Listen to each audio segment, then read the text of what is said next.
देश के विदेशी मुद्रा भंडार यानी फॉरेन एक्सचेंज रिजर्व्स में फिर गिरावट आई है। भारत का फॉरेन रिजर्व्स घटकर अपने 20 महीने के निचले स्तर पर आ गया है।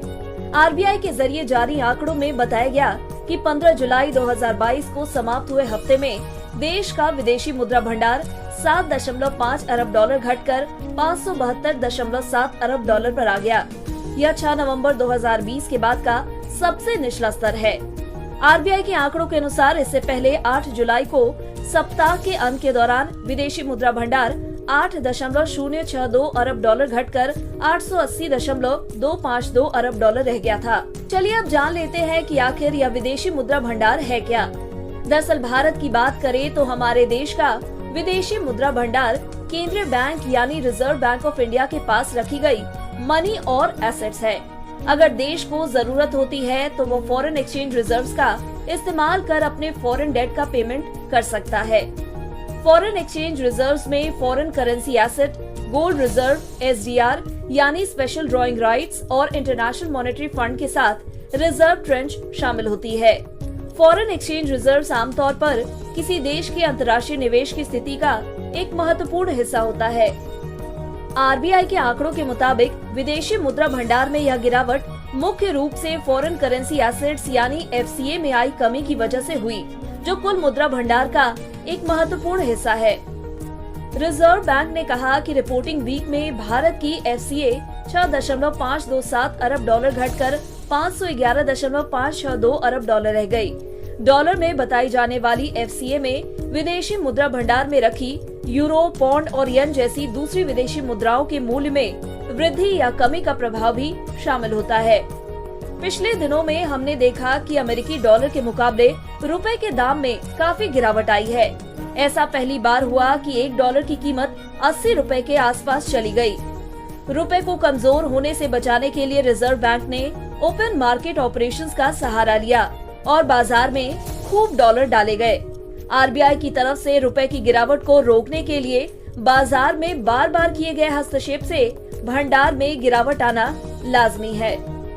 इसके अलावा रिपोर्टिंग वीक में गोल्ड रिजर्व का मूल्य 83 करोड़ डॉलर घटकर 38.356 अरब डॉलर रह गया। रिपोर्टिंग वीक में इंटरनेशनल मॉनेटरी फंड यानी आईएमएफ में देश का एसडीआर यानी special drawing rights 15.5 crore dollar घटकर 17.857 अरब डॉलर रह गया। आईएमएफ में रखे देश का मुद्रा भंडार भी 2.9 करोड़ डॉलर घटकर 4.937 अरब डॉलर रह गया। ऐसे में सवाल ये बनता है कि अगर विदेशी मुद्रा भंडार में कमी हो रही है तो इसका देश की अर्थव्यवस्था पर क्या असर पड़ने वाला है। देश में विदेशी मुद्रा भंडार के कम होने का असर सबसे पहले रुपए की मजबूती पर पड़ता है। जैसे जैसे विदेशी मुद्रा भंडार घटने लगता है, रुपए की कीमत कम होती जाती है। हमने हाल के दिनों में देखा कि रुपए की कीमत लगातार गिरती जा रही है। आपको बता दें कि देश में जैसे जैसे रुपए की कीमत कम होती जाती है, देश का इंपोर्ट प्राइस बढ़ने लगता है और एक्सपोर्ट प्राइस घटने लगता है। ऐसी स्थिति में देश का ट्रेड डेफिसिट बढ़ जाता है।